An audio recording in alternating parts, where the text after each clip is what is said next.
इस वक्त की बड़ी खबर है, अभी की बिग ब्रेकिंग, वो ये कि शरद पवार ने एनसीपी अध्यक्ष पद से दे दिया इस्तीफा। अब सवाल यह है, शरद पवार के बारे में एक बात ये कही जाती है कि एक ऐसे राजनेता हैं जो हर एक पार्टी में जिनके संबंध बहुत अच्छे और बहुत बेहतर रहे हैं।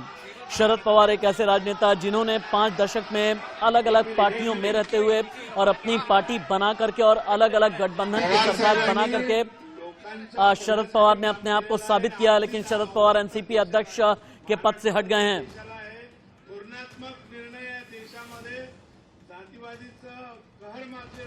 हालांकि अपनी हेल्थ को लेकर शरद पवार इससे पहले भी सुर्खियों में रहे हैं। 4 दिन पहले कहा था रोटी पलटने का वक्त आ गया है। शरद पवार ने एनसीपी का अध्यक्ष पद छोड़ने का ऐलान कर दिया। पवार ने सभी पद छोड़ दिए हैं और अभी पद छोड़ने की वजह नहीं बताई है।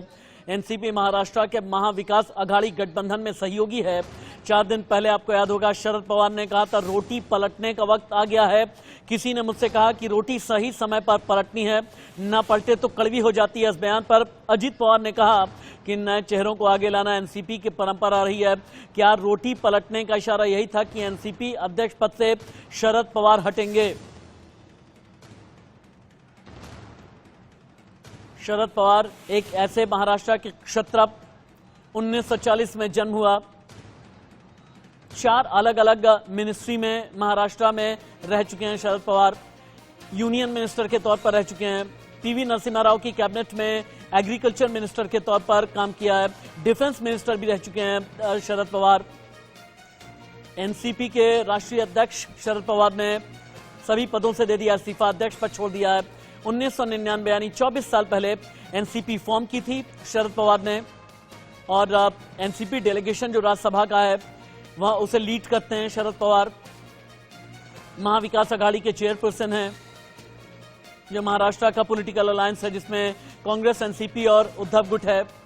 शरद पवार बारामती से आते हैं। बेटी सुप्रिया सुले, क्या सुप्रिया सुले अब राजनीतिक विरासत संभालेंगी? शरद पवार की सियासत काफी पुरानी, एक ऐसी सियासत जिसमें बारामती से शुरू होकर दिल्ली तक की सियासत शरद पवार ने देखी है। 1999 में एनसीपी बनाई। सुप्रिया सुले उनकी बेटी। पवार फैमिली से, जानी मानी पवार फैमिली से आते हैं। अजीत पवार और शरद पवार के बीच हालांकि हाल के दिनों में रिश्ते बहुत अच्छे नहीं चल रहे हैं, सुप्रिया सुले की वजह से ये कहा जाता है। और अपनी पूरी पॉलिटिकल लाइफ में, पॉलिटिकल करियर में 1956 से वो दौर शुरू होता है जब गोवा के इंडिपेंडेंस की लड़ाई की शुरुआत होती है। और कॉलेज में ही एक्टिव स्टूडेंट पॉलिटिक्स के तौर पर शरद पवार ने अपनी मौजूदगी दर्ज कराई। उसके बाद 1958 का साल आया जब शरद पवार ने यूथ कांग्रेस ज्वाइन की। उसके बाद फिर पूना डिस्ट्रिक्ट में यूथ कांग्रेस के प्रेसिडेंट 1962 में बने शरद। फिर आया साल 1964 जहां पर महाराष्ट्र यूथ कांग्रेस के नेशनल सेक्रेटरी के तौर पर 2 अलग अलग सेक्रेटरी थे, इनमें से एक शरद पवार। शरद पवार के लिए 1967 से लेकर के 1978 का जो साल रहा बहुत ही ज्यादा क्रूशियल रहा है।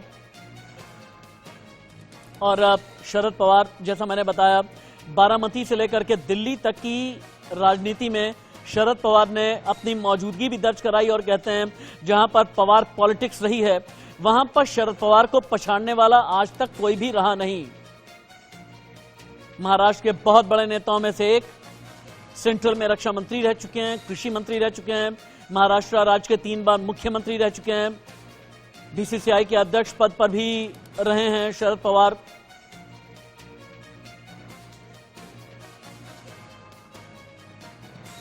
$1990 का दशक था, राजीव गांधी की जब हत्या हुई उसके बाद शरद पवार का नाम पीवी नरसिम्हा राव और एनडी तिवारी के साथ साथ पीएम के पद के लिए उस जमाने में विचार किया जा रहा था। इतना बड़ा कद शरद पवार का है। कांग्रेस संसदीय दल के निर्वाचित नेता के रूप में तब नरसिम्हा राव ने पीएम के रूप में शपथ ली और उसके बाद 26 जून 1991 को शरद पवार ने रक्षा मंत्री का पद संभाला। 1993 तक, 1991 से लेकर के 1993 तक डिफेंस मिनिस्टर के तौर पर भी शरद पवार जाते रहे हैं। महाराष्ट्र में पवार के उत्तराधिकारी के बाद कई अलग अलग लोगों ने कदम रखा, लेकिन शरद पवार का कद इस कद का नेता अभी तक कम से कम एनसीपी को नहीं मिला है। शरद पवार जो मराठा क्षत्रप कहे जाते हैं, शरद पवार जिनके बारे में ये कहा जाता है कि पर्दे के पीछे एक बेहतरीन इलेक्शन मैनेजर, एनसीपी अध्यक्ष पद से शरद पवार ने इस्तीफे का ऐलान कर दिया। मुंबई में पवार के समर्थन में नारेबाजी भी की जा रही है। आप देखें जो एनसीपी के कार्यकर्ता हैं वो नारेबाजी कर रहे हैं, वो ये कह रहे हैं कि शरद पवार अपना पद न छोड़ें। इंडिया न्यूज संवाददाता अभिषेक शर्मा ज्यादा जानकारी के साथ में लाइव जुड़े हुए हैं मेरे साथ में। इंडिया न्यूज संवाददाता अभिषेक शर्मा ज्यादा जानकारी के साथ लाइव हैं। अभिषेक, किन हालात में शरद पवार ने अध्यक्ष पद छोड़ा, अब अगला आगे एनसीपी अध्यक्ष पद की जिम्मेदारी कौन संभालेगा? 4 दिन पहले ही शरद पवार ने यह कहा था कि रोटी पलटने का वक्त आ गया है। क्या 4 दिन पहले इस तरह का इशारा शरद पवार ने कर दिया था?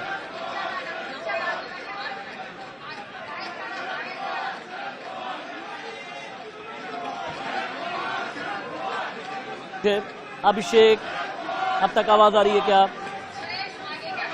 शरद जो दर्शक अभी इंडिया न्यूज के साथ ट्यून इन हुए हैं उनकी जानकारी के तौर पर बता दें, एनसीपी अध्यक्ष पद के लिए अजीत पवार भी प्रतिद्वंदी के तौर पर देखे जाते हैं। वहीं शरद पवार की बेटी सुप्रिया सुले को पवार का उत्तराधिकारी माना जाता है। ऐसे में पार्टी अध्यक्ष की जंग आने वाले समय में बहुत ज्यादा दिलचस्प होने जा रही है। एनसीपी अध्यक्ष पद से शरद पवार ने ऐलान कर दिया कि राष्ट्रीय अध्यक्ष पद छोड़ रहे हैं।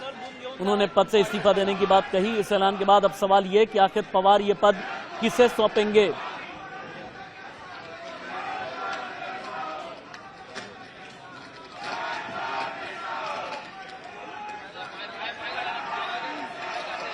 अपनी आत्मकथा के विमोचन पर शरद पवार ने किया बड़ा ऐलान। एनसीपी अध्यक्ष शरद पवार ने आज बड़ा ऐलान किया। पवार ने कहा कि एनसीपी अध्यक्ष का पद छोड़ेंगे शरद पवार। 5 दशक की राजनीति, कांग्रेस छोड़कर 1999 में एनसीपी बनाई, तब से पीछे कभी भी मुड़ करके नहीं देखा। शरद पवार वो नेता रहे हैं जिन्होंने सोनिया गांधी के विदेशी मूल का मुद्दा उठाया और उसके बाद फिर एनसीपी बनाई और उन्होंने ये कहा कि कांग्रेस के पद चिन्हों पर ही चलते रहेंगे। अब एनसीपी अध्यक्ष चीफ का चुनाव कौन सी कमेटी करेगी, ये बहुत बड़ा सवाल है। सीधे चलते हैं न्यूज रूम। मेरी सीनियर कॉलीग वरिष्ठ सहयोगी रचना बंसल लाइव हैं। रचना, किन हालात में शरद पवार ने दिया इस्तीफा? 4 दिन पहले ही शरद पवार ने इस तरह का इशारा दे दिया था, रोटी पलटने का वक्त आ गया है। क्या रोटी पलट गई है? अगर रोटी पलटी है तो तवा कितना गर्म है? और अब जो नई रोटी पकाई जाएगी इसे खाएगा कौन, बनाएगा कौन? राशिद, ये देखिए जितने सवाल आपने कर लिए हैं, इन सवालों का जवाब तो हम और आप अब तलाशने की कोशिश करेंगे। लेकिन शरद पवार के इस फैसले से महाराष्ट्र की सियासत में हलचल जरूर पैदा हो गई है और अब सभी के जरिए ये पूछा जा रहा है कि अगला कदम अब शरद पवार का क्या होगा। हम देख रहे हैं महाराष्ट्र की राजनीति में पिछले कुछ दिन में ये हलचल बहुत ज्यादा तेज हुई है। अजीत पवार का क्या इस पर रिएक्शन आएगा उस पर भी हम नजर बनाए हुए हैं। लेकिन अजीत पवार और शरद पवार के बीच में कुछ खटपट की खबर थी। अजीत पवार इधर शिंदे गुट के साथ जा सकते हैं, ऐसी खबर थी। शरद पवार ने कहा था कि नहीं, इस तरह की खबरों पर आप मत जाइए, इस पर यकीन मत कीजिए। लेकिन पिछले ही दिनों उन्होंने कह दिया कि वक्त अब आने पर अगर रोटी नहीं पलटी जाएगी तो फिर रोटी जलने का खतरा रहता है। शरद पवार सिर्फ पहेलियां बुझा रहे हैं, असली कदम उनका क्या है वो नहीं बता रहे हैं। एनसीपी के अध्यक्ष पद से अगर वो इस्तीफा दे रहे हैं तो इसमें कुछ बड़ी खबर निकलकर सामने आ सकती है। और साथ ही साथ जानना यह भी जरूरी होगा, शिंदे गुट के नेता है संजय शिरसट, उन्होंने बड़ा बयान दिया। उन्होंने कहा कि 2-4 दिन में महाराष्ट्र में बड़ा सियासी भूचाल आने वाला है और वक्त आने पर पता चल जाएगा कि कौन किसके साथ जाएगा। हालांकि इशारा उनका अजीत पवार की तरफ था। ये अंदर खाने की खबर रहती है राशिद कि शरद पवार जो कि अपनी बेटी सुप्रिया सुले को भी आगे करना चाहते हैं, अजीत पवार के समर्थन में रहते हैं, लेकिन सामने से दिखाते कुछ और है। ऐसे में सियासी सरगर्मियां तेज होना, अंदर उनके जहन में क्या चल रहा है, बाहर वो कदम क्या उठा रहे हैं, ये सिर्फ और सिर्फ शरद पवार जानते होंगे या फिर उनके जो करीबी उनके सर्किल के लोग हैं वो जानते होंगे। लेकिन इतना तय समझिए कि महाविकास अघाड़ी जो लगातार ये दावा कर रही थी कि मजबूत है, मजबूती के साथ आगे बढ़ेंगे, ऐसे में उद्धव ठाकरे सोच रहे होंगे, कांग्रेस सोच रही होगी कि ये इतना बड़ा झटका है कि आप एनसीपी भी बिखरने वाली है क्या। शरद पवार जो करते हैं और अपनी पॉलिटिकल पोस्चरिंग में जो दिखाते हैं, रचना एक बात कही जाती है शरद पवार के बारे में, सियासी गलियारे में कहावत कही जाती है कि जब उन्हें दिल्ली जाना होता है तो अहमदाबाद का टिकट कटा लेते हैं, कोलकाता की फ्लाइट पकड़नी होती है तो फिर कहीं नागपुर की फ्लाइट करा लेते हैं। ये शरद पवार के बारे में बड़ा मशहूर है, यानी वो संभावनाओं की राजनीति के कैसे सम्राट हैं कि कदम अपने राजनीतिक जीवन में क्या उठा रहे हैं, पब्लिक अपीयरेंस में क्या बताने की कोशिश कर रहे हैं, उसके पीछे न जाने कितने संदेश छिपे होते हैं। ये संदेश क्या है? एनसीपी के बारे में पिछले दिनों से चर्चा बहुत तेजी से आगे राशिद बढ़ी है महाराष्ट्र में, और एनसीपी के बड़े चेहरे, बड़े लीडर्स ये कहते हुए, दावा करते हुए नजर आए हैं कि देखिए जो अगला मुख्यमंत्री होगा महाराष्ट्र में वो एनसीपी से होगा। अजीत पवार पहले भी देवेंद्र फडणवीस की तरफ जा चुके हैं, बीजेपी के साथ हाथ मिला चुके हैं। अजीत पवार का ये डावाडोल रवैया ये इशारा करता है कि अभी भी कभी भी कुछ भी हो सकता है। शिंदे गुट जो इस फिक्र में है, और खुद एकनाथ शिंदे जो कि महाराष्ट्र के मौजूदा मुख्यमंत्री हैं, वो इस फिक्र में भी हैं कि कोर्ट से न जाने कब कौन सा आप मुझे ऐसे 30 सेकंड का वक्त दे दें। इस्तीफा देने के बाद शरद पवार ने क्या कहा? और शरद पवार एक ऐसे राजनेता हैं जिन्होंने 5 दशक की राजनीति किया। 5 दशक की राजनीति में कभी भी सियासी अस्तित्व में नेपथ्य में नहीं रहे हैं शरद पवार, ये अपने आप में उनका रिकॉर्ड है। कांग्रेस में रहे तो भी, कांग्रेस छोड़ी तो भी, 1999 में एनसीपी बनाई तो भी, 3 बार महाराष्ट्र के सीएम बने तो भी, केंद्र में कृषि मंत्री रहे तो भी, केंद्र में डिफेंस मिनिस्टर रहे तो भी। इस्तीफा देने के बाद क्या कहा पवार ने? ये पवार की पावर पॉलिटिक्स है, एक एक शब्द सुने। आणि इतकी वर्ष संधी मिळाल्याच्या नंतर आणखी विमुक्तच्या समितीची भूमिका मी तरी कधी घेणार नाही, आणि त्यामुळं तुम्हाला अस्वस्थता कदाचित वाटेल, पण मी राष्ट्रवादी काँग्रेस पक्षाच्या अध्यक्षपदावर निवृत्त व्हायचा निर्णय आज घेतलेला आहे। हे जरी असेल, रचना के अब अध्यक्ष पद के लिए एक नई तरह की लड़ाई नहीं शुरू हो जाएगी? सुप्रिया सुले भी हैं, अजीत पवार भी हैं। लेकिन राशिद मुझे लगता है कि एज अ व्यूअर, अगर हम व्यूअर के तौर पर देखें तो हमें ये लड़ाई लगती है, लेकिन मुझे नहीं लगता कि शरद पवार ने किसी प्रेशर के चलते ऐसा किया हो। शरद पवार बहुत सुलझे हुए नेता हैं। आपने खुद जिक्र किया कि कब कब कौन कौन से पड़ाव पर उन्होंने ये साबित किया है कि वो किंग मेकर की भूमिका में भी रहते हैं, और वो बहुत सोच समझकर अगला कदम उठाते हैं। अगर वो अध्यक्ष पद से इस्तीफा दे रहे हैं तो इसके पीछे की भी एक कहानी होगी। जिस वक्त की खबर ये आ रही थी कि अजीत पवार महाराष्ट्र के सीएम के तौर पर सामने आ सकते हैं, ऐसे में शरद पवार ने खुलकर अपनी बात नहीं कही थी, लेकिन अंदर खाने आईटीवी नेटवर्क के सूत्र ये बता रहे थे कि इधर तो अजीत पवार, शरद पवार का दांव जो है पता नहीं कांग्रेस के और उद्धव ठाकरे के भी समझ में आ रहा होगा या नहीं। रचना, आप रहिए मेरे साथ में, लेकिन जो दर्शक अभी इंडिया न्यूज के साथ में ट्यून इन हुए उनकी जानकारी के लिए बता दें, शरद पवार ने एनसीपी अध्यक्ष पद से इस्तीफे का ऐलान कर दिया, एनसीपी अध्यक्ष पद छोड़ दिया है। सवाल बड़ा ये है, अब अगला अध्यक्ष कौन होगा? क्या सुप्रिया सुले होंगी या फिर अजीत पवार होंगे? रचना, एक और बात है, मुझे याद आता है कि शरद पवार कितनी बार सरप्राइजिंग एलिमेंट के तौर पर नजर आए, जब उन्हें कभी कांग्रेस नहीं समझ पाई, कभी बीजेपी नहीं समझ पाई, और कई बार तो उन्होंने उद्धव को भी गुगली मार दी। एक जमाने में कहा जाता था बाला साहब ठाकरे को भी गुगली देने वाला अगर कोई है पूरे महाराष्ट्र में, बारामती से लेकर के मुंबई तक, तो वो शरद पवार ही हैं। मुझे याद आता है कि शरद पवार ने किस तरह से प्रधानमंत्री नरेंद्र मोदी से हाथ मिलाया था, लेकिन बाद में जाकर के महाविकास अघाड़ी की सरकार बना दी थी। 2014 में जब भारतीय जनता पार्टी सबसे बड़ी पार्टी बनकर के उभरी, 122 सीटें मिली, शिवसेना ने कहा कि हम आपको समर्थन नहीं देंगे, तो पर्दे के पीछे जाकर के सरकार बनवा दी। अब पर्दे के पीछे की पॉलिटिक्स में शरद पवार क्या करेंगे? पर्दे के पीछे की पॉलिटिक्स में शरद पवार ने बहुत सोच समझकर एक कदम उठाया होगा। जो आईटीवी नेटवर्क के सूत्र बताते हैं वो ये कि शरद पवार ने बहुत सोच समझकर ये किया है। अजीत पवार को इधर महाराष्ट्र में बड़ा पद मिल जाए और उनकी अपनी बेटी सुप्रिया सुले को केंद्र में बड़ी जिम्मेदारी मिल जाए, बड़ा पद मिल जाए, ये शरद पवार की स्ट्रैटेजी रही है। शरद पवार ने अगर ये पद छोड़ा है, और जो आपने घटनाओं का जिक्र किया राशिद, पिछले कुछ सालों में किस किस तरीके से गुगली मारी है, तो एक गुगली मुझे वो भी याद आती है जब 2024 के लिहाज से समूचा विपक्ष इकट्ठा हो रहा था। उधर से नीतीश कुमार यहाँ पर आ रहे थे, विपक्षी लीडर से मिल रहे थे, राहुल गांधी साथ में थे। उस वक्त शरद पवार भी उनके साथ में नजर आए थे। उन्होंने ये संदेश देने की कोशिश की थी कि 2024 के लिहाज से दरअसल साथ में ही सभी विपक्षी नेता हैं और शरद पवार उसमें एक बड़ा चेहरा थे। लेकिन अभी अगर वो अपने अध्यक्ष पद से इस्तीफा दे रहे हैं तो इसके पीछे भी उन्होंने कोई बड़ी स्ट्रैटेजी तैयार की होगी। और संवाददाता अभिषेक शर्मा भी हैं। रचना, आप रहिए मेरे साथ में, आप भी अभिषेक से सवाल कर सकती हैं। अभिषेक, किन हालात में शरद पवार ने इस्तीफा दिया? 1 साल से कम का वक्त 2024 को बचा हुआ है, अगला अध्यक्ष कौन होगा? सबसे बड़ा सवाल यह है। और इस्तीफे के पीछे की इनसाइड स्टोरी क्या है? मैं बार बार एक ही चीज का जिक्र कर रहा हूं। 4 दिन पहले शरद पवार ने कहा था रोटी पलटने का वक्त आ गया है। क्या रोटी पलट गई?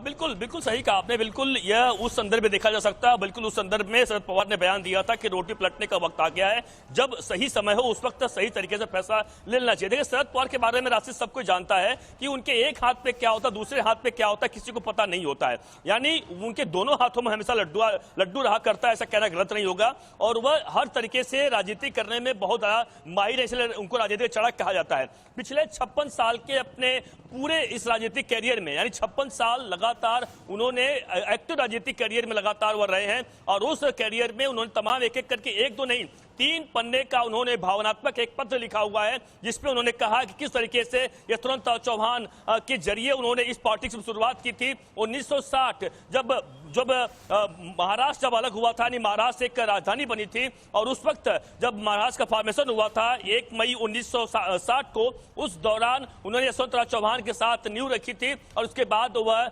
एक्टिव पॉलिटिक्स में सामने आए थे। तो कहीं न कहीं पूरे 3 पेज के पन्ने में अपने जो पत्र लिखा उन्होंने बहुत सारी चीजें लिखी है। लेकिन रही बात आप जो पूछ रहे हैं कि और का बात के आखिरकार अगला अध्यक्ष कौन बनेगा, उसके लिए उन्होंने एक कमेटी बना दी है। कमेटी में एक दो नहीं करीबन 20 लोग हैं, वह 20 लोग डिसाइड करेंगे कि अगला एनसीपी का जो अध्यक्ष कौन बनेगा। उसमें सुप्रिया सुले भी हैं, उसमें अजीत पवार भी हैं, प्रफुल्ल पटेल हैं, छगन भुजबल हैं, जयंत पाटिल हैं, धनंजय मुंडे हैं, तमाम जो बड़े नेता महाराष्ट्र के अनिल देशमुख का नाम है। इन सभी लोगों के साथ मिलकर उन्होंने एक कमेटी बनाई है और कमेटी का अनाउंसमेंट भी खुद सवाल बहुत बड़ा ही है। अजीत पवार या सुप्रिया सुले एनसीपी में अब अगली पावर किससे मिलने वाली है? क्या अजीत पवार का कोई अभी तक पॉलिटिकल रिएक्शन आया है? क्योंकि महाविकास अघाड़ी में सब कुछ ठीक नहीं चल रहा था।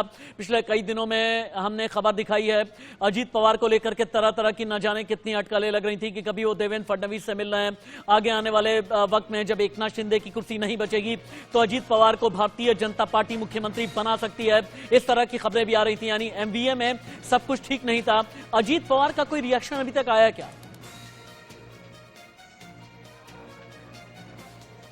देखिए अजीत पवार इस पूरे मामले अब तक तो रिएक्शन नहीं दिया है, लेकिन देखिए अब इस वक्त जो है यह जाहिर सी बात है पार्टी को एक करने का है। और आने वाले समय में हम समझ सकते हैं, जैसे हमने बताया कि खुद शरद पवार ने कमेटी डिसाइड कर दी है, कमेटी का नाम अनाउंसमेंट भी कर दिया है। अध्यक्ष कौन बनेगा देखना होगा। लेकिन हाँ, अजीत पवार के उन तमाम बयानों का, उनके नए बयान का इंतजार रहेगा कि आखिरकार वह क्या कहना चाह रहे हैं, क्या बोलना चाह रहे हैं। लेकिन अभी तक उनकी तरफ से कोई भी बयान नहीं आया है। अजीत पवार जो जानकारी हमें मिली है मुंबई में ही है, और चूंकि एक प्रोग्राम था, एक आत्मकथा जो बुक लिखा था, बायोग्राफी लिखी थी शरद पवार ने, उसका विमोचन था। उस विमोचन के दौरान उन्होंने एक बड़ा फैसला लिया है शरद पवार ने, और यह बड़ा फैसला महाराष्ट्र की राजनीति में यूं कहे तो भूचाल लाने वाला है, ऐसा कहना गलत नहीं होगा। क्योंकि जैसा कि सही कह रहे हैं आप कि लगातार अजीत पवार के बारे में लगातार कहा जा रहा था कि बीजेपी से हाथ मिला सकते हैं। इतना ही नहीं बल्कि कहा जा रहा था कि महाराष्ट्र के मुख्यमंत्री बन सकते हैं। एक दो जगहों पर नहीं, मुंबई सहित महाराष्ट्र के तमाम जगहों पर ऐसे तमाम बड़े बड़े पोस्टर लगाए गए जिसमें कहा गया कि अजीत पवार महाराष्ट्र के अगले मुख्यमंत्री होंगे।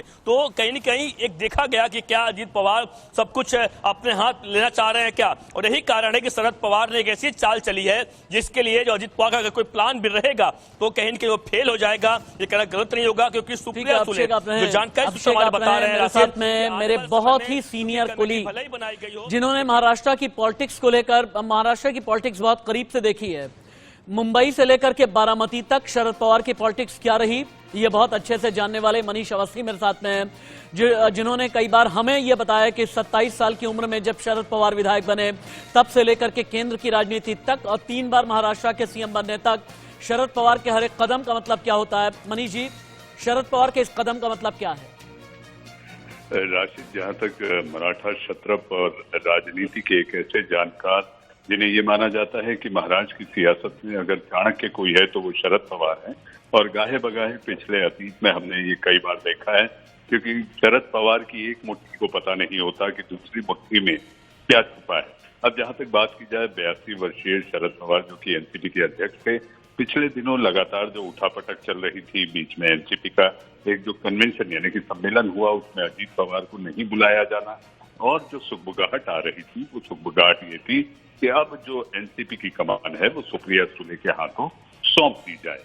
और इसके मद्देनजर जो पार्टी के भीतर एक जो उठापटक मची हुई थी, यानी भाई बहन के बीच में, भाई बहन यानी अजीत पवार जो कि 63 वर्षीय हैं, शरद पवार के भतीजे हैं, और सुप्रिया उनकी बहन है, चचेरी बहन। तो ऐसी सूरत में पार्टी की कमान, पार्टी की सत्ता आखिर किसके हाथ में हो।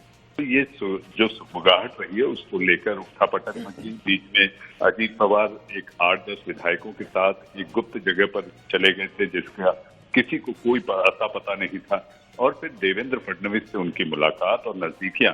मुझे याद आता है राशिद, 2019 में अगर जब सरकार महाराष्ट्र की बनी थी या बनने चुनाव हुए थे, उसके बाद जो बनना था, तो सुबह तड़के 5:30 बजे जाकर राज्यपाल, तब के तत्कालीन राज्यपाल भगत सिंह कोश्यारी ने कैसे देवेंद्र फडणवीस और अजीत पवार को शपथ दिलाई थी। तो ये बिल्ली के भाग से छीका टूटने वाली बात थी, लेकिन वो 72 घंटे में ही वह सपना चकनाचूर हो गया। आज ही सुबह औरंगाबाद के शिंदे गुट के जो विधायक हैं संजय शिरसाट, सुबह उन्होंने ये भविष्यवाणी की थी कि अब देखिए अजीत पवार किस पाले में जाएंगे।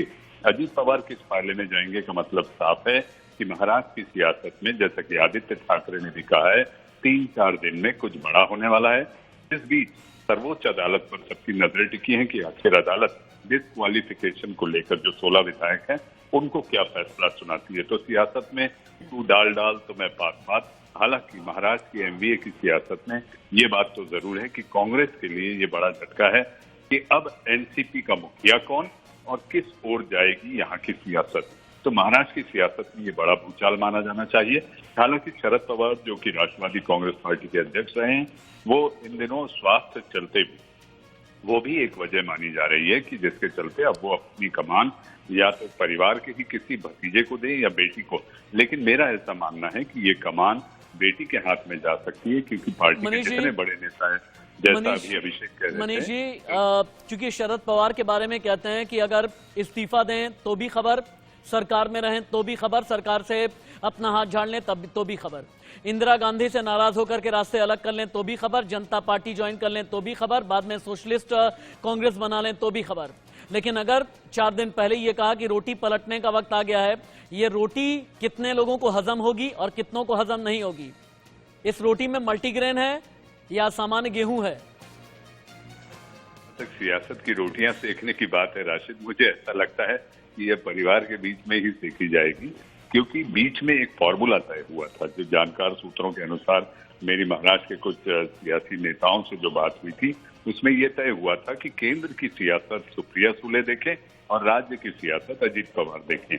लेकिन उस फॉर्मूले में लेकर अगर बीजेपी को यह जरूरत पड़ती है या महाराष्ट्र की सियासत में सर्वोच्च अदालत के किसी फैसले से कुछ उठापटक होती है, तो जाहिर सी बात है कि एक बार फिर रोटी सेकने का मौका शायद अजीत पवार को मिल जाए, एनसीपी को मिल जाए, क्योंकि इस समय जरूरत होगी सरकार बचाना। और फिर एक बार अजीत पवार का जो सपना है कि वो मुख्यमंत्री वाला जो फॉर्मूला है, वो शायद शिंदे से उठकर अजीत पवार के पाले में जा सकता है। ये केवल कयास है, मैं साफ करना चाहता हूं इंडिया न्यूज के दर्शकों को, क्योंकि सारा ये दारोमदार सर्वोच्च अदालत की खंडपीठ पर है, जो कि संविधान यानी कि कॉन्स्टिट्यूशन बेंच इसकी सुनवाई कर रही है, और वो आने वाले कुछ समय में फैसला आ भी सकता है। राशिद, ठीक है, एक बार चलते हैं मनीष जी, आप रहे हमारे साथ में। एक बार चलते हैं न्यूज रूम, मेरे सीनियर कोलीग राजीव शर्मा भी मेरे साथ में। राजीव, मैंने अभी आपके पास में, चलिए ठीक है, राजीव के पास चलें, उससे पहले रचना के बाद एक बार चलते हैं। रचना, क्योंकि मैं देख पा रहा हूं 2 मई 2023 की शरद पवार की जो स्पीच है, स्पीच के मजमून में क्या क्या है एक बार बहुत ही संक्षेप में मैं बताता हूं। साल 1960 को याद करते हुए, यशवंतराव चव्हाण के वक्त को याद करते हुए, उसके बाद वसंतराव नाइक को भी याद किया उन्होंने, और 56 साल में पब्लिक रिप्रेजेंटेटिव के तौर पर अलग अलग पदों पर जब रहे शरद पवार, इन सभी को याद किया है। यह 3 पन्नों का जो इस्तीफा है शरद पवार का, इसमें दर्द है या कुछ और है?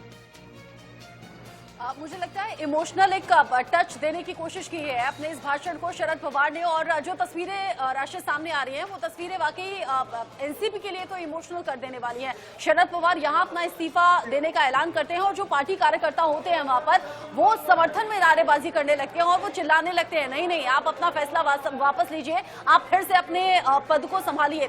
ऐसे में शरद पवार के अपने सॉलिड रीजंस रहे होंगे। शरद पवार ने जब ये फैसले की बात कही थी और रोटी पलटने की बात कही थी, तब अजीत पवार ने कहा था कि ये पार्टी का चलन है, नए चेहरों को आगे रखती है पार्टी, और अजीत पवार ने ये संकेत हालांकि नहीं दिया था कि इसमें नया क्या होने वाला है। शायद अजीत पवार उस दिन जानते थे जब रोटी पलटने की बात कही थी कि नए चेहरों को सामने पार्टी रखती है, यानी कि एनसीपी, शरद पवार अब अध्यक्ष पद पर नहीं रहेंगे और नया चेहरा कौन होगा इसको लेकर सस्पेंस अभी भी बना हुआ। लेकिन अजीत पवार का वो बयान मुझे जरूर याद आ रहा है राशिद, जिसमें उन्होंने कहा था 100% मैं मुख्यमंत्री बनना चाहता हूं, प्रधानमंत्री तो हालांकि नहीं बनना चाहता, वो तो अभी दूर की बात है, लेकिन 100% मैं मुख्यमंत्री बनना चाहता हूं। अगर शरद पवार ने अपनी पार्टी के अध्यक्ष पद से इस्तीफा दिया है तो उसके पीछे बड़ा रीजन रहा होगा। हो सकता है भतीजे अजीत पवार को मुख्यमंत्री के तौर पर जिम्मेदारी महाराष्ट्र में मिलने वाली हो, और हो सकता है सुप्रिया सुले उधर केंद्र में बड़ी जिम्मेदारी संभालने वाली हो, क्योंकि एक उम्र होती है राशिद, एक वक्त होता है। हो सकता है कि शरद पवार ने सोचा हो कि अब यहाँ मुझे जिम्मेदारियों से थोड़ा सा साइड में हो जाना चाहिए,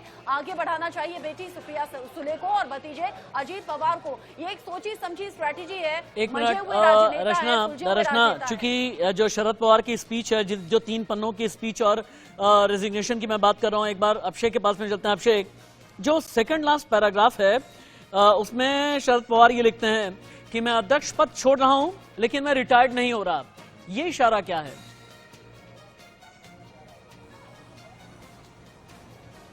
बिल्कुल, देखिए शरद पवार फिर जैसा बिल्कुल जैसे हम चर्चा कर रहे हैं राशिद कि शरद पवार फिर से एक नई चाल चल दी है उन्होंने। वह साफ साफ बताना चाह रहे हैं कि वो रिटायर नहीं हो रहे हैं, वह बिल्कुल अध्यक्ष पद से इस्तीफा दे रहे हैं, लेकिन इसका मतलब नहीं कि सार्वजनिक रूप से वो इस पूरे राजनीतिक जीवन से संन्यास ले रहे हैं या फिर किसी से मिलेंगे नहीं। वो लगातार यह भी कर रहे हैं, चाहे बारामती में रहूं, पुणे रहूं, मुंबई में रहूं या कहीं या दिल्ली में रहूं, लगातार जो पब्लिक कार्यक्रम होंगे जहां जहां मुझे बुलाया जाएगा वहां लगातार मैं जाते रहूंगा और अपने तमाम वर्कर से, नेताओं से लगातार मुलाकात करता रहूंगा, लगातार गाइडेंस भी करता रहूंगा। यानी वह अभी भी अपने आप को, देखिए शरद पवार एक ऐसी हस्ती है, शरद पवार एक ऐसा नाम है जो कभी भी अपने आप को रिटायर महसूस कर ही नहीं सकता। एक मिनट महाराष्ट्र में अभिषेक मैं एक बार रेजिग्नेशन फाइल करते हुए शरद पवार क्या कहते हैं, एक बार जरा मैं ये पढ़ देता हूं, फिर से आपके पास आता हूं। जो अंत में लिखा है पवार ने, I can not forget that Maharashtra and all of you have given me strong support and love in the last 6 decades. It's time for a new generation to guide the party and the direction it intends to take. इसका मतलब यह है वक्त आ गया है कि नई generation अपने हिसाब से अगर चलाना चाहे तो चलाए पार्टी को।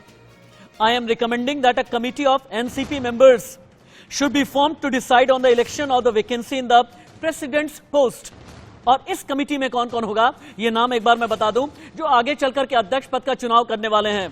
प्रफुल्ल पटेल, सुनील तटकरे, के शर्मा, पीसी चाको, अजीत पवार, जयंत पाटिल, सुप्रिया सुले, छगन भुजबल, दिलीप वलसे पाटिल, अनिल देशमुख, राजेश टोपे, जितेंद्र हवाड़, हसन मुशर्रफ, धनंजय मुंडे, जयदेव गायकवाड़, फौजिया खान, धीरज शर्मा, ये वो नाम हैं जो आगे चल करके अगले अध्यक्ष पद का चुनाव करेंगे।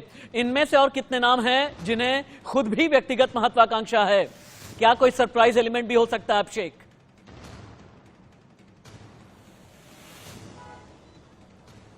बिल्कुल, देखिए एक तो साफ हो चुका है। देखिए 2-3 चीजें जोड़ना चाहूंगा आपको राशिद इसमें कि देखिए शरद पवार ने जो बात करते हैं, शरद पवार ने बिल्कुल कहा था कि नए लोगों को समय आ गया कि उनके हाथ पे कमान दी जाए, एक बात उन्होंने कही थी। उसके बाद अजीत पवार ने भी कहीं कहीं वो बात को समर्थन करते हुए कहा था बिल्कुल मैं भी चाहता हूं कि नए लोगों को कमान दिया जाए। तो इसका मतलब हम यह निकाल सकते हैं कि हो सकता है कि अजीत पवार भी जो एनसीपी के मुखिया ना बने। अगर हम एज की बात कर लूं आपको, देखिए अजीत पवार की एज इस वक्त 63 साल के 63 ईयर के हैं, और सुप्रिया सुले की एज की मैं बात करूं 52 साल की है, तो कहीं के युवा नेता कही जाती हैं। तो हो सकता है कि यह पूरी कमान जो है सुप्रिया सुले के हाथ में चली जाए और अपने आप को अजीत पवार एक मुख्यमंत्री के चेहरा के रूप में पेश करे, बजाय इसके कि वह एनसीपी के अध्यक्ष बने रहे। तो कहीं न कहीं यह एक समझौता कह सकते हो सकता है कि सुप्रिया सुले, क्योंकि आपको पता है सुप्रिया सुले को कभी मौका नहीं दिया गया उस तरीके से कि वो फ्रंट पर आकर खेल सके। सवाल तो यही है ना, लेकिन सवाल यही है ना रचना बंसल, मनीष जी हैं क्या मेरे साथ में? मनीष जी आप तक आवाज आ रही है क्या? मनीष जी आप सुन पा रहे हैं क्या मुझे? टीम पीछे, हाँ मनीष जी हैं। मनीष जी अब सवाल ये पैदा होता है कि 2024 में एनसीपी का प्रोजेक्टेड चेहरा कौन होगा? देखिए जहां तक प्रोजेक्टेड चेहरे की बात है राशिद, आप एक चीज समझिए कि शरद पवार ने जो आपने आखिरी पैरा जो पढ़ा है जिसमें उन्होंने कहा है कि मैं सियासत से दूर नहीं हो रहा हूं, पद से इस्तीफा दे रहा हूं, चलेगी ही शरद पवार की पूरी एनसीपी में। हालांकि ये समितियां बनना बनाना, चाहे कांग्रेस हो, एनसीपी हो या और भी कोई दल हो, ये तो आप भी जानते हैं, आपने लगातार इतने सालों से सियासत को करीब से देखा है, पत्रकारिता में समितियां बन जाती हैं, लेकिन आखिरी मुहर जो होती है वो आखिरी मुहर उसी व्यक्ति की चलेगी जिसका सब कुछ है या जिसका बोलबाला है। तो शरद पवार, जैसा कि अभी अभिषेक भी कह रहे थे और मैंने पहले भी कहा है कि केंद्र और राज्य में भाई बहन को बांटा जा सकता है कि भाई देश की सियासत सुप्रिया सुले करें और राज्य की सियासत भतीजे अजीत पवार करें। और जहां तक चेहरे के प्रोजेक्शन की बात है, अभी बहुत सारे समीकरण बदलने वाले हैं राशिद। मनीष जी, हालांकि अगर बीजेपी के साथ ये आते हैं जी, आपके जरिए 4 सेंटेंसेस में और भी समझना चाहूंगा, क्योंकि आपके हाथ में भी ये रेजिग्नेशन लेटर है। और जैसा मैंने कहा कि आपसे बेहतर महाराष्ट्र की राजनीति बारामती से लेकर के मुंबई तक समझाने वाला कोई और दूसरा हो नहीं सकता, इसलिए मैं ये 4 लाइंस आपके सामने रख रहा हूं। कहते हैं Sharad Pawar, my colleagues, even though I am stepping down from the post of president, I am not retiring from public life. यानी मैं रिटायर नहीं हो रहा पब्लिक लाइफ से। Quote unquote, constant travel has become an integral part of my life. I will continue attending public events, meetings, whether I am in Pune, Mumbai, Baramati और दिल्ली। ये 4 शहर क्यों नहीं भूल पा रहे हैं पवार? पुणे का भी जिक्र, मुंबई, बारामती और दिल्ली, कहने की कोशिश में हर जगह एक्टिव हूं। ये राशिद वही क्वाड्रिलेटरल प्रोजेक्ट है शरद पवार का, जो कि सियासत में है कि ये चारों जगह पर उन्होंने सियासत की है और ये चारों जगह की सियासत को वो ऐसे ही नहीं छोड़ेंगे। वो एक ऐसे पैटर्न के रूप में रहेंगे, आप जैसे कह सकते हैं पथ प्रदर्शक, या आप ये कह दें कि केयर टेकर, या आप इन्हें अपने आप में सर्वे सर्वा तो रहेंगे लेकिन पद हाथ में नहीं होगा। तो ऐसी सूरत में शरद पवार देखरेख तो करते रहेंगे, लेकिन सीधे रूप में ये नहीं दिखाई देगा। जैसा कि एक लाइन उन्होंने कही है कि अब युवाओं के हाथ में पार्टी को देने का वक्त आ गया है। तो युवा की जहां तक बात की जाए तो मुझे ऐसा लगता है जो समिति बनी है इसमें सारे नाम, चाहे हसन मुश्रिफ हो, प्रफुल्ल पटेल हो, चाहे जयंत पाटिल हो, ये सब 60 के करीब या 60 से ऊपर के नेता हैं। युवा की अगर बात करें तो इनकी अपनी बेटी सुप्रिया सुले, जो कि दिल्ली की राजनीति में काफी सक्रिय रही हैं, मिलती जुलती रही हैं, हर दल के नेता से उनका वाकिफ है। और अजीत पवार ने हमेशा खुद को दिल्ली की सियासत से दूर रखा है। उन्होंने ये हमेशा कहा है, जब भी उनसे पूछा गया, मेरी उनसे बातचीत हुई, तो उन्होंने कहा मैं महाराष्ट्र में संतुष्ट हूँ, मुझे महाराष्ट्र की सियासत से आगे निकलकर दिल्ली की सियासत नहीं करनी है। इससे साफ हो जाता है कि अगर राष्ट्रीयवादी पार्टी राष्ट्रीय पार्टी के रूप में खुद को बनाए रखने के लिए अगर कवायद में जुटी है, तो कोई और चेहरा नहीं बल्कि सुप्रिया सुले ही अगला चेहरा हो सकती हैं। हालांकि इस पर आखिरी मुहर उनके पिता और पार्टी के सर्वे सर्वा शरद पवार ही लगाएंगे। राशिद, पिछले 10 साल में लेकिन बहुत बार ऐसा वक्त आया मनीष जी कि एनसीपी में अंदर ही अंदर कुछ गड़बड़ होता रहा। जब अजीत पवार की नाराजगी सामने आई पहली बार साल 2013 में, साल 2019 आते आते लोकसभा चुनाव में जब अजीत पवार के बेटे की हार हुई तो पीछे पीछे ये कहने लगे कि ये हरवा दिया शरद पवार और सुप्रिया सुले ने। उसके बाद फिर 2019 में जब अजीत पवार के अंदर इस तरह की महत्वाकांक्षा आई कि भाई मैं तो मुख्यमंत्री बन जाऊंगा, तब भी दोनों के बीच में एक तरह का टसल सामने आया था। बहुत बार इस तरह का डर लगता है एनसीपी जैसी पार्टियों में कि इतने बड़े क्षत्रप अगर शरद पवार प्रेसिडेंट नहीं रहेंगे तो पार्टी में क्या किसी वर्टिकल स्प्लिट का खतरा तो नहीं आगे?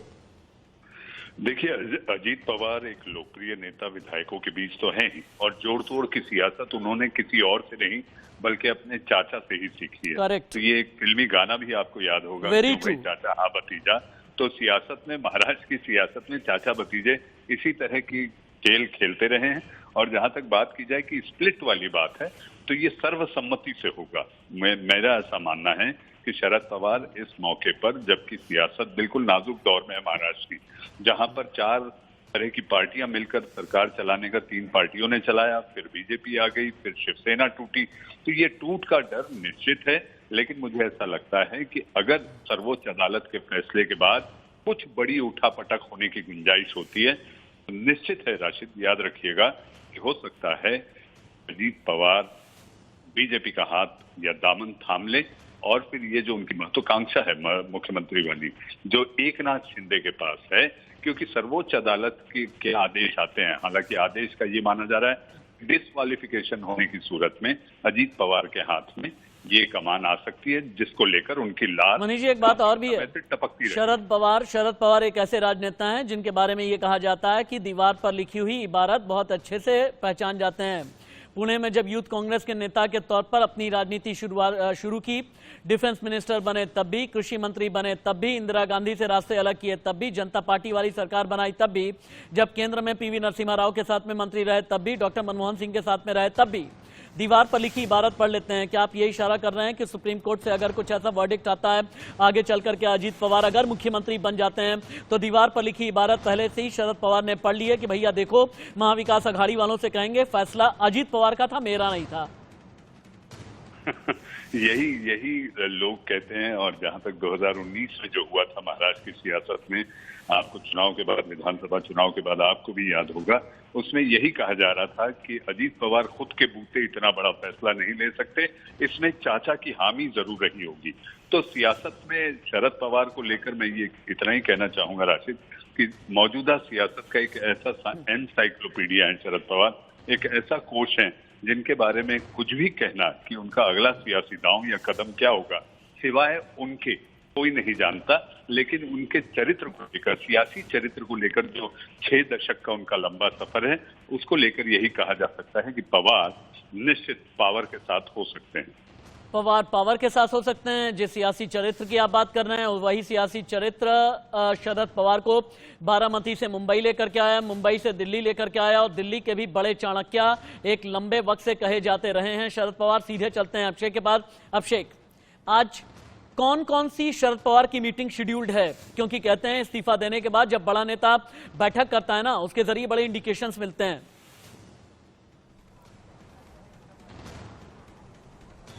और देखिए, शरद पवार चूंकि इस वक्त वाईबी संजय चौहान, जो कि मुंबई के मंत्रालय के ठीक सामने वाईबी संजय चौहान है, जहां पर उनकी एक ऑटो बायोग्राफी बुक थी, उसकी लॉन्च था, जिसके दौरान वो मौजूद थे। अभी भी इसी वाईबी संजय चौहान में शरद पवार मौजूद है। देखिए, आगे की मीटिंग के बारे में कोई भी अब तक जानकारी सही नहीं है, लेकिन हाँ, जो तमाम बड़े नेता उनके साथ मौजूद हैं, और लगातार जो जयंत पाटिल, जो कि महाराष्ट्र के अध्यक्ष हैं एनसीपी के, कई बड़े नेता प्रफुल्ल पटेल से सभी लोग मौजूद हैं। तो जरूर कह सकते हैं एक छोटी मीटिंग जो कि हमेशा वाईबी सेंटर एक ऐसी जगह शरद पवार के लिए रही है कि जहां पर हमेशा वह मीटिंग किया करते हैं। तो यह साफ है कि मीटिंग क्या होगी आने वाला समय बताएगा बिल्कुल, लेकिन ये साफ है कि जिस तरीके से पिछले कुछ दिनों से, अगर मैं महाराष्ट्र की पार्टी की बात कर लूं, आप देखिए सुनने में आया प्रफुल्ल पटेल और जयंत पाटिल बहुत ज्यादा भावुक हो गए, आंसू बहाने लगे, ये कहने लगे कि देश को जरूरत है, महाराष्ट्र को आपकी जरूरत है, एनसीपी को आपकी जरूरत है। रचना, देखिए राशिद, मैं सोशल मीडिया पर नजर रख रही थी, पहले तो आपको बता दूं से आज की बड़ी खबर पर लौट करके आते हैं। शरद पवार ने एनसीपी अध्यक्ष पद से दे दिया है इस्तीफा। अब आने वाले वक्त का बड़ा सवाल ये कि एनसीपी के अगले अध्यक्ष अजीत पवार होंगे या फिर सुप्रिया सुले।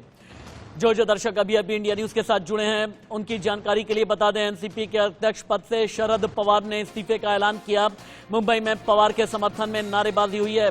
प्रफुल्ल पटेल ने कहा कि शरद फैसले पर अपने पुनर्विचार करें, देश को जरूरत है, महाराष्ट्र को शरद पवार की जरूरत है। और कई ऐसे नेता हैं जिन्होंने शरद पवार के समर्थन में नारे लगाए। सीधे चलते हैं रचना के पास में। रचना, प्रफुल्ल पटेल और जयंत पाटिल, सुनने में आया कि बहुत इमोशनल हो गए। भावुक कर देने वाला पल था राशिद, और वो तस्वीरें भी सामने आ चुकी हैं जब मुंबई के कार्यक्रम में शरद पवार ने अनाउंस किया कि वो रेजिग्नेशन दे रहे हैं, और जो पार्टी कार्यकर्ता वहां पर मौजूद थे एक साथ समर्थन में नारेबाजी करते हुए कहने लगे कि अपना फैसला वापस ले लीजिए। उस दौरान प्रफुल्ल पटेल, साथ ही साथ जयंत पाटिल भावुक हो गए बहुत ज्यादा, और ये कहा कि आपको देखकर हमने राजनीति सीखी है, आपसे राजनीति में क्या कदम कैसे रखना चाहिए हमने सीखा है। हालांकि आपको फैसले लेने का पूरा अधिकार है, लेकिन इस वक्त देश को, महाराष्ट्र को आपकी बहुत ज्यादा जरूरत है, इसीलिए राजनीति में आपको सक्रिय रहना चाहिए और प्लीज आप अपना फैसला वापस ले लीजिए। हालांकि शरद पवार ने सोच समझकर ये फैसला किया है, लेकिन उनके इस फैसले के बाद पार्टी कार्यकर्ता और बड़े चेहरे बहुत ज्यादा हैरान है। यही हैरानी प्रफुल्ल पटेल और जयंत पाटिल ने भी जाहिर किया, और वो कह रहे हैं हम बड़े स्तब्ध हैं इस फैसले के बाद, हमें अनुमान नहीं था कि शरद पवार इस तरह का फैसला कर लेंगे। लेकिन शरद पवार बखूबी जानते हैं, जैसे कि उन्होंने यूथ को आगे करने का जिक्र किया। इस यूथ का मतलब सीधे सीधे समझ जाइए, सुप्रिया सुले केंद्र में और अजीत पवार को महाराष्ट्र में बड़ी जिम्मेदारी भविष्य में मिलने वाली है। क्योंकि पिछले ही दिनों, अभी 2 दिन पहले ही शरद पवार ने इंडिकेशन दिए थे कि महाविकास आघाड़ी ये गठबंधन आज तो है लेकिन कल का पता नहीं। यानी कि शरद पवार ने मेंटली खुद को प्रिपेयर कर लिया था, और ये फैसला 4 दिन 5 दिन पहले हो सकता है ले लिया हो। रोटी पलटने वाला बयान, आपने जो इंडिकेशन दिया है ना, आपने जो इंडिकेशन दिया है, इसी को बड़े कैनवास पर अभिषेक शायद बेहतर समझा पाएंगे। अभिषेक, महाविकास आघाड़ी का भविष्य क्या है?